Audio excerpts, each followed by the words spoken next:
प्रिय व्यूअर्स, यह Sanskriti IAS YouTube channel का PT think and solve program है। इस प्रोग्राम के अंतर्गत प्रत्येक दिन यूपीएससी और स्टेट पीसीएस से संबंधित 5 प्रश्न व्याख्या सहित उत्तर के साथ दिए जाएंगे। हमें आशा है कि यह प्रोग्राम आपकी तैयारी में मददगार साबित। तो चलिए शुरू करते हैं आज के अपने प्रश्नों को।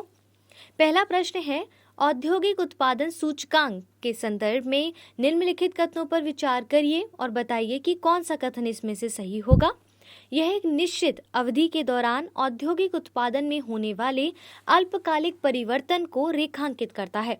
इसे राष्ट्रीय सांख्यिकी कार्यालय द्वारा तैयार किया जाता है। केवल एक, केवल दो, एक और दो दोनों, ना तो एक ना ही दो। सही उत्तर क्या होगा, सोचिए।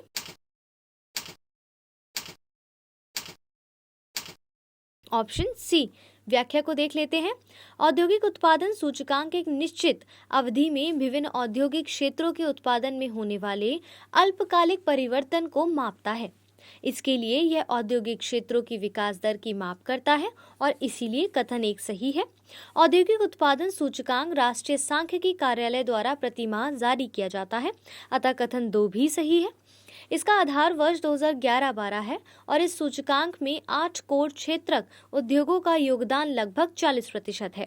इसे वित्त मंत्रालय, भारतीय रिजर्व बैंक आदि द्वारा नीति निर्माण करने के संदर्भ में मार्गदर्शन के रूप में देखा जाता है और इसीलिए विकल्प सी इसका सही उत्तर है। दूसरे प्रश्न की ओर बढ़िए। वायुयानों में प्रयुक्त होने वाले ब्लैक बॉक्स के संदर्भ में निम्नलिखित कथनों पर विचार करें। इसमें कॉकपिट वायरस रिकॉर्डर और फ्लाइट डाटा रिकॉर्डर शामिल होते हैं। इसका प्रयोग अंतरिक्ष में हवाई जहाज की दिशा, गति आदि ज्ञात करने के लिए किया जाता है। इस बॉक्स का रंग नीला होता है।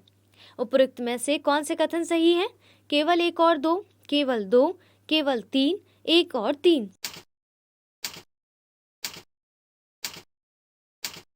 सही उत्तर है ऑप्शन ए। व्याख्या को देख लेते हैं तो और समझ पाएंगे। ब्लैक बॉक्स वायुयानों या हेलीकॉप्टरों में प्रयुक्त एक इकाई है जो वायुयानों के दुर्घटनाग्रस्त होने के बावजूद सुरक्षित रहता है। इसमें कॉकपिट वॉइस रिकॉर्डर और फ्लाइट डाटा रिकॉर्डर नामक उपकरण शामिल होते हैं और कथन एक सही है। कॉकपिट वॉइस रिकॉर्डर चालक दल के वार्तालाप को सुरक्षित रखता है, वहीं फ्लाइट डाटा रिकॉर्डर वायुयान की ऊंचाई, गति, तकनीकी डाटा को आदि को सुरक्षित रखता है। इस तरह वायुयान के दुर्घटनाग्रस्त होने के कारणों का पता लगाने में भी मदद मिलती है और इसीलिए कथन 2 भी सही है। इस बॉक्स का रंग चमकीला नारंगी होता है, हालांकि इसका नाम ब्लैक बॉक्स है। नारंगी रंग होने के मलबे के बीच इसे सरलता से खोजा जा सकता है, अतः कथन 3 सही नहीं है और इसीलिए विकल्प ए इसका सही उत्तर था। तीसरे प्रश्न की ओर बढ़ते हैं।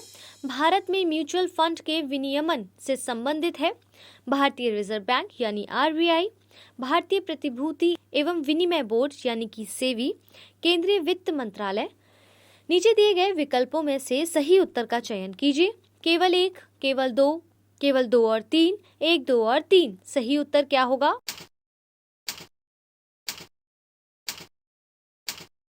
Option D. व्याख्या को देख लेते हैं, क्या है ये? म्यूचुअल फंड विभिन्न निवेशकों को निवेश की सुविधा प्रदान करती है।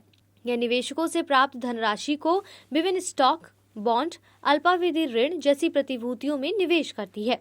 भारत में इनके विनियमन का मुख्य उत्तरदायित्व सेबी के पास होता है, हालांकि रिजर्व बैंक और वित्त मंत्रालय भी इसके विनियमन से संबंधित होते हैं। भारतीय रिजर्व बैंक बैंक प्रायोजित म्यूचुअल फंड्स का विनियमन करता है, वहीं वित्त मंत्रालय इस विषय में आरबीआई और सेबी के पर्यवेक्षक के रूप में भी कार्य करता है।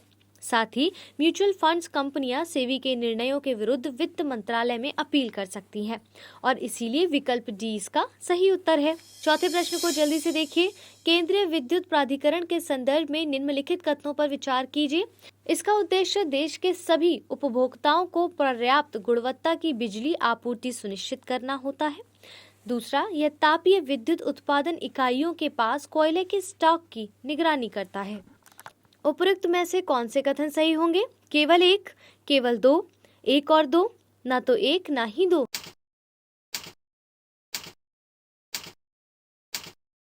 सही उत्तर है ऑप्शन सी। व्याख्या को देख लेते हैं।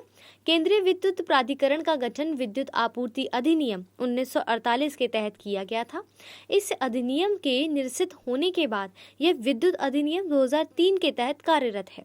इसका उद्देश्य देश के सभी विद्युत उपभोक्ताओं को पर्याप्त गुणवत्ता की बिजली आपूर्ति सुनिश्चित करना है और इसीलिए कथन एक सही था।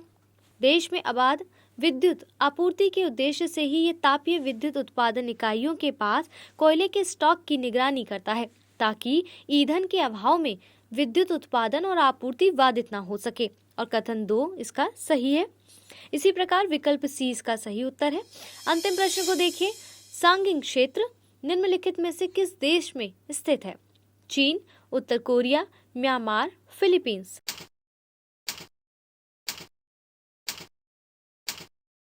सही उत्तर है ऑप्शन सी। सांगिंग क्षेत्र उत्तर पश्चिम म्यांमार में स्थित है।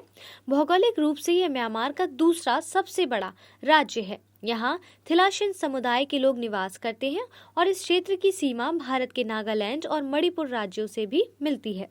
हाल ही में यहाँ स्थित डॉन ताओ नामक गांव में म्यांमार के सैनिकों द्वारा कुछ नागरिकों को जिंदा जला देने की खबर आई थी और इसीलिए विकल्प सी इसका सही उत्तर है।